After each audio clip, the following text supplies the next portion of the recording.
Yes! What is up, everyone? And we have one top 5 league in Europe left to talk about, so I said to myself, F it, let's do another preview. And it's a league that I've grown very fond of because I used to work with them a few years ago, and here's some evidence of that. I got to hang with Atletico Madrid's Jan Oblak. That guy is a beast in goal. And here's Eden Hazard after he just joined Real Madrid from Chelsea. Still looks pretty happy there. And I got to take my family to see Mallorca play, which was such an incredible trip.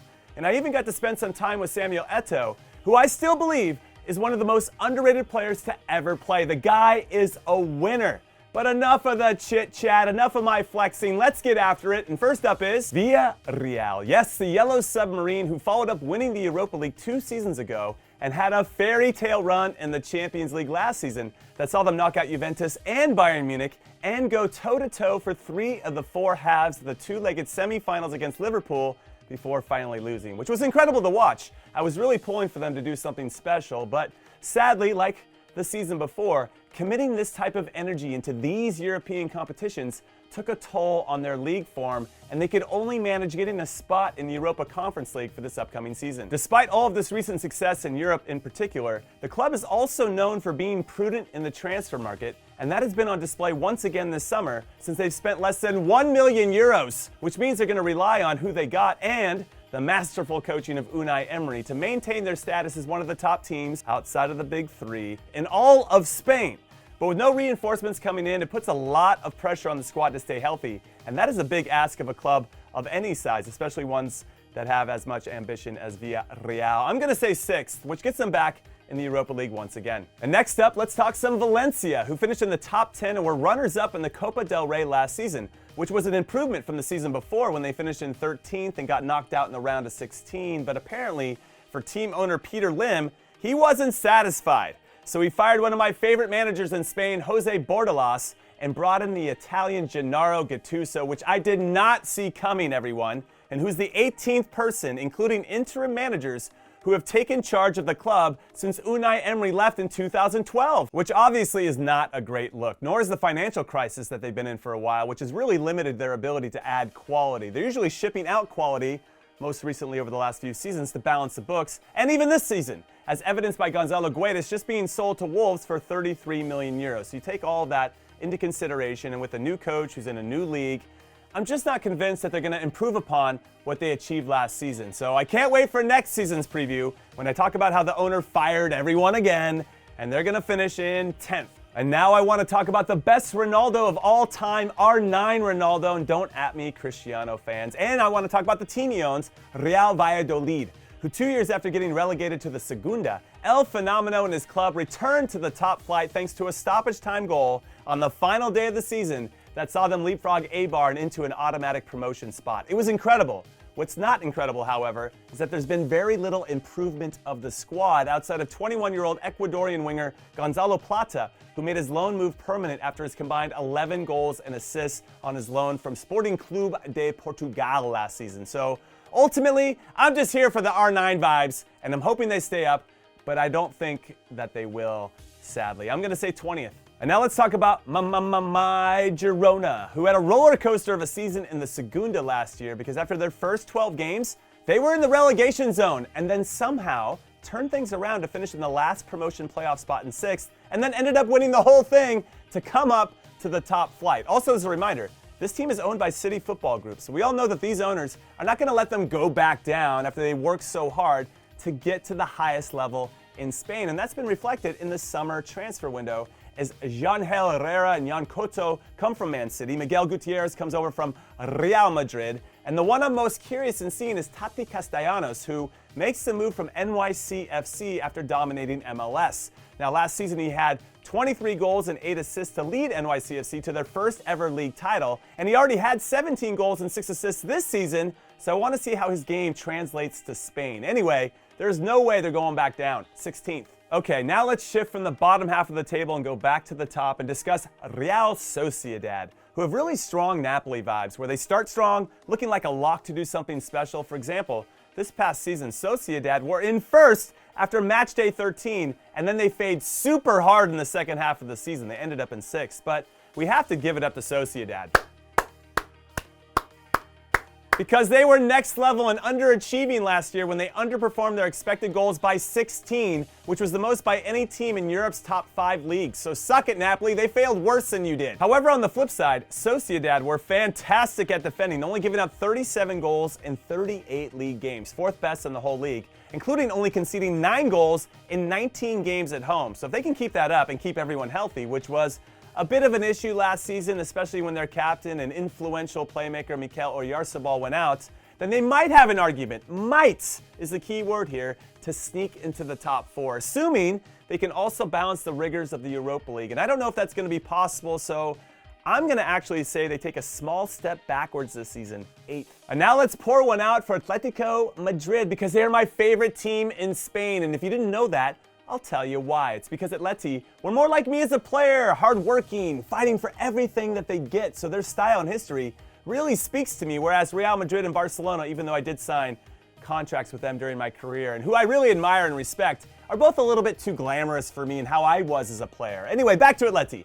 After clinching the league title 2 seasons ago, by their lofty standards and by any standards fit for a reigning champion, they sucked last campaign, finishing in 3rd, a whopping 16 points behind Real Madrid. Now sure, there were plenty of excuses with injuries, COVID, blah, blah, blah, but that doesn't make up for having their worst defense in 10 years, which was when Diego Simeone first took over the job. So until that end of the field gets sorted out, and with the hope that we're finally going to see Joao Felix maximize his potential on the attacking side, which are both question marks, let's be honest, I can't see them pushing past the 2 regulars at the top, so I'll say 3rd again. And now let's focus our attention on Getafe, who have really embodied the phrase victims of your own success, because after finishing in 5th in 2019, the highest finish in their history when they were managed by Jose Bordalas, who I still can't believe got sacked from Valencia, and I'm not going to let that go, they followed that up by finishing in 8th, then 15th, and 15th again last season, after having the 2nd worst attack in all of La Liga. Only bottom of the table Alaves was worse, so in some ways,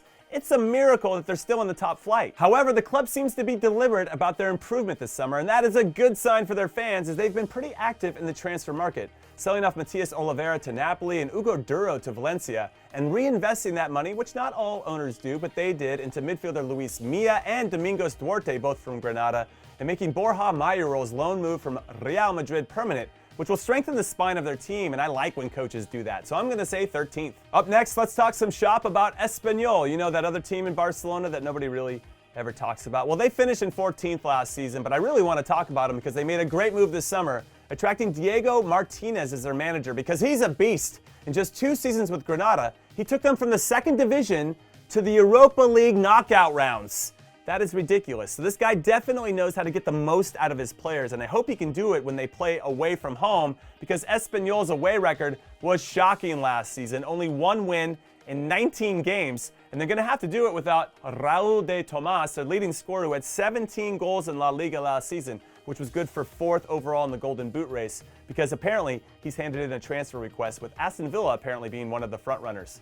Good luck to Stevie G.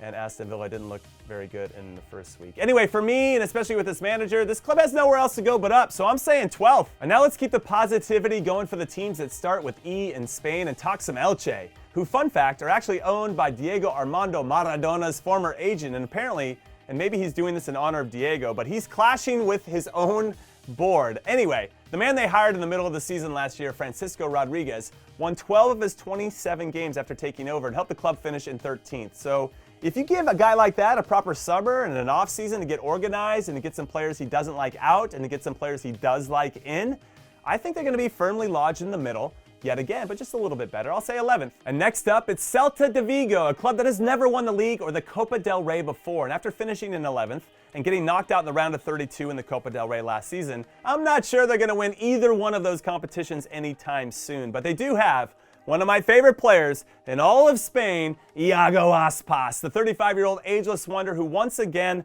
led the team in goals and who won the Zara Trophy, which is given to the highest scoring Spanish player playing in La Liga, the 4th time that he's won it overall. And I'm not sure why I thought I wanted you to know that, but he's awesome, so I'm glad you know it now. But as important as Iago Aspas is on the field, Celta might have found someone even more important off of it, as Luis Campos, who helped famously build Lille and Monaco into league-winning squads in France, has been hired as a club advisor, something he's currently doing with PSG as well. So he's doing dual roles. So I'm curious to see what his impact will be and how long it'll take for his ideas to take shape. Though I'm already a big fan of him signing U.S. men's national team midfielder Luca De La Torre. Now I just hope they play Luca a lot ahead of the World Cup so he's nice and sharp for Wales on November 21st. Let's go, baby! Anyway, back to Celta. They're going to finish in 9th.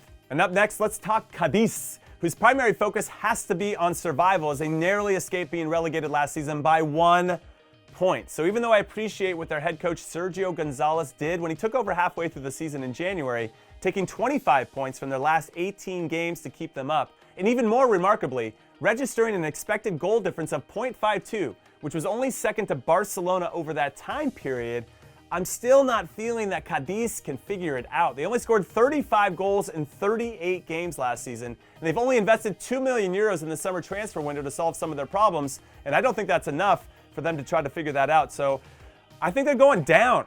And I'm sorry I have to say that, but yes, it's going to happen, 19th. And now it's my favorite time of this La Liga preview, talking about the man who looks like he used to be in a 1980s rock band, and maybe he still is, Manuel Pellegrini, who's the terrific manager that helped Real Betis win the Copa del Rey last season, their first significant trophy since they won it back in 2005. That's 17 years ago. And by finishing in 5th in the league table, which was very impressive as well. And now with 3 talented Brazilians coming in the transfer window, Luis Felipe from Lazio, the young, exciting winger Luis Enrique from Fluminense, and Willian Jose from Real Sociedad, they've definitely gotten better. However, my concern is that when Pellegrini achieves a successful season, his teams seem to suffer the following year. For example, at Manchester City, he won the league, and then he couldn't win it again before Pep Guardiola took his job. And then at West Ham, he'd helped them finish in the top half of the table for the first time in 3 or 4 years, and then got the sack 7 months later. So as much as I love the guy and the team that he's assembled, I think there's going to be a little bit of a drop-off, and I'm going to say 7th. And now let's talk about Betis' biggest rival, Sevilla, who finished just above Betis in the table, which meant that Sevilla got 4th in that coveted Champions League spot, and their biggest rivals had to settle for 5th in the less-than-coveted Europa League spot, which had to be a somewhat satisfying feeling for Sevilla to have something to feel good about, given how hard they fell off after a strong start to the season in all competitions, only to crash out of Europe and hang on for 4th. But let's give it up for their defense. Their defense was the best in Spain, only giving up 30 goals in 38 games. So what did they do this summer? They sold their 2 starting center backs, Diego Carlos and Jules Koundé. They're both gone, and they brought in 26-year-old Brazilian Marcao from Galatasaray. But that guy can't play both positions at the same time, and this league is much different than what he saw in Turkey. So as much as I want to hop on the Sevilla bandwagon because of my reverence for Monchi, who runs things in their front office and who has an incredible eye for talent, and their manager, Julian Lopetegui, who I think is fantastic at what he does, switching out 2 stud center backs for unproven ones in Spain isn't a recipe for success in my humble opinion, so I'm going to say 5th. Okay, all right. I just have to preface what I'm about to say about Mallorca by saying I'm a huge fan of the club. They were so kind to me and my family when we went to visit and to see one of their games, and I'm friends with a few of their owners, Steve Nash, Stu Holden, Kyle Martino. That's my flex of the day. So I want nothing but the best for this club, but this could be a very, very tough season, especially if last season was anything to go off of, when they had a minus 27 goal difference when it all ended, which should have got them relegated. In fact, the only team worse than them in all of La Liga in the goal difference department was Alaves, and Alaves is no longer in the top flight. So that should demonstrate what they're up against. Now, I do like them making the loan move permanent of Vedat Murici from Lazio. He had 7 goal contributions in his 15 games. I think he'll improve upon that this upcoming season. And I really, really like the move of getting Predrag Rakovic, the Serbian goalkeeper from Stade Reims, who conceded only 111 goals in his 102 league games while he was in France, which is pretty ridiculous given that his team wasn't competing with the big boys there, you know? So Mallorca is going to need all of his magic and more. I just don't know if they're going to get it anywhere else on the field, at least consistently. So I'm going to say 19th, but I desperately, desperately hope that I'm wrong. And now let's talk about the team that wears my favorite punk rock jerseys in all of Europe, the David Bowie-inspired Rayo Vallecano, because on paper, last season's 12th place finish seemed pretty good for the club's return to the top flight. But a closer look will show us that they only won 2 of their games in all of 2022 and were only 4 points away from the drop zone. So with them spending and receiving €0 in this summer transfer market, they're going to be rolling with the same guys and a few extra that come in on loan. However, the saving grace for me is that this squad has an average age of 28. So these guys have seen some things and they've lived a few lives, and I think that experience will matter once again when they barely hold on for the 2nd consecutive season, 15th. And okay, hold up. hear me out on this. I'm talking about Athletic Bilbao, and I know you're going to think I'm crazy after they finished in 8th last year and underperformed their expected goals by 14, which is not very good. But listen, they brought in Ernesto Valverde for his 3rd stint in charge of the club. And do you know what happened in his first year, the first time he ever coached the club? No? I'm going to tell you. He got them to finish in 4th and into the Champions League. Also, do you remember the last time Barcelona won the league? No? Well, I'm going to tell you, it was in the 2018-2019 season, and Ernesto Valverde was in charge until Barcelona ran him out of town, because that's what Barcelona does. But the guy knows what he's doing. Also, add into the fact that he's managed them already. He knows the very special Basque identity of the club, and he knows a lot of these players already too, and you have a potential mix of something special. Plus, I had to make one crazy prediction in this preview, and with Sevilla and Betis potentially dropping off a bit, I think Athletic takes advantage and finishes in 4th. And yeah, I said it. And now we move to Osasuna, who are like the Southampton of La Liga, as in they're just meh. They're not going to get into Europe. They're not going to get relegated. They just are. Sometimes they're difficult to play against. Sometimes they're not. And that's been evidenced by their last 3 finishes in the league, 10th, 11th, and 10th, since they got promoted from the Segunda 3 seasons ago. But this year, I think they'll dip just a smidge, if only to make sure their fans are paying attention. So I'm going to say 14th. And before we get to the big 2 in La Liga, we got to talk about the last one that got promoted from the Segunda last season, Almeria, who are the most expensive side in the 2nd division. And this summer they spent even more, 20 million to be exact, as their owner from Saudi Arabia demonstrates that he's not afraid to invest and invest for the future. Most notably picking up 18-year-old Brazilian wonder kid Kaique from Santos. But if they stay up, it's going to be their defense, which was the best defense in the Segunda last season, only giving up 35 goals in 42 games. That's going to help them make that happen. And similar to Girona, when you have owners that have money and they get a taste of the top flight, there is no way they're going to let their club go back down. So I'm going to say 17th. And saving the reigning champions, Real Madrid, for last, let's talk about the team that hasn't won the league for 3 seasons and might not for a while if they can't figure out their very complicated financial situation. And yes, I'm talking about Barcelona. Now, if it's possible to leave the finances out of it, they might have had the best transfer window of any team in the world. Robert Lewandowski, Rafinha, Jules Koundé, Franck Kessié, Andreas Christensen. That is an insane haul of talent in all lines of the field, and Bernardo Silva might still be coming too. So manager Xavi is going to be thrilled if the accountants can make it all work. But what if they can't? What happens then? And what are the negative ripple effects of these decisions as players get forced out of the club, like Frankie de Jong, Memphis Depay, Martin Braithwaite, to name a few? Does that feel like mesque un club to you? Not to me. Anyway, getting back to the positive side of things, because that's where I usually like to hang out. If Barcelona can satisfy all the financial demands, they are going to be a force to be reckoned with, as they've already demonstrated in preseason. But I still think there are a lot more questions than answers right now, and until the financial dark clouds disappear, that could be a major distraction. So I'm going to say 2nd. And finally, let's give it up to the champions of Spain and all of Europe, Real Madrid. A team I doubt pretty regularly for a variety of pretty legitimate reasons, and they prove me wrong every single goddamn time, and it is so annoying.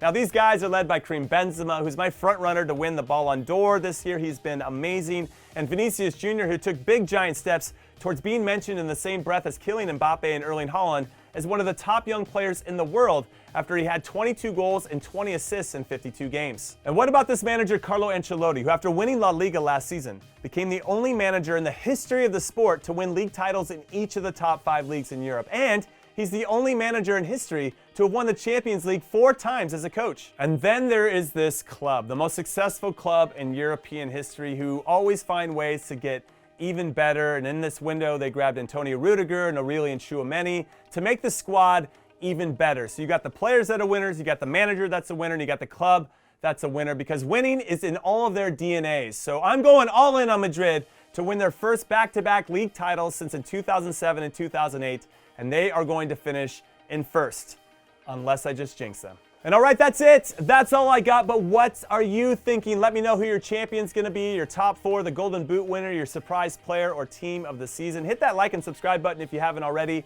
and I will see you not for the next preview. We're done with those unless we're doing the Champions League group stages. I will do that once it's time to make that happen. We gotta see what the draw is, of course, but I'll have some videos for you next week. You won't be disappointed, I promise. And thank you for the support. I missed you guys. Later.